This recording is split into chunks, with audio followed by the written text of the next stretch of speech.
It has been said that when you get around people with high standards, they spark the ugly truth of who you really are. People with high standards pull the cover off of what you're made of. You find out whether you're mediocre or if you're a person that likes to rise to the challenge.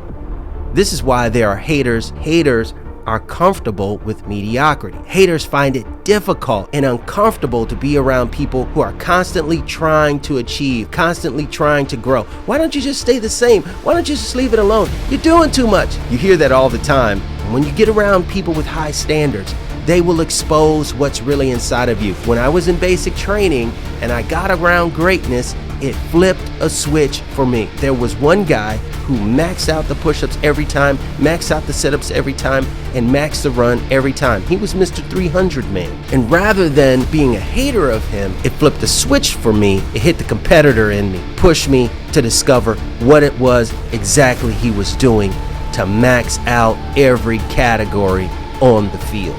How are you doing this? And he told me he practiced every day. If I was mediocre, I would have walked out of there mad.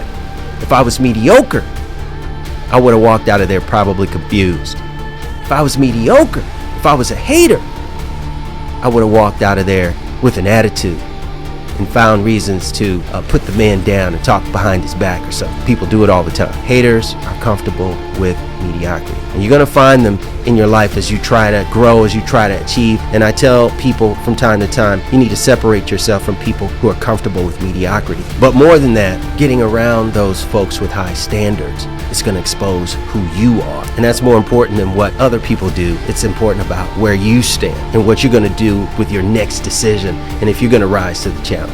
What do people with high standards do for you?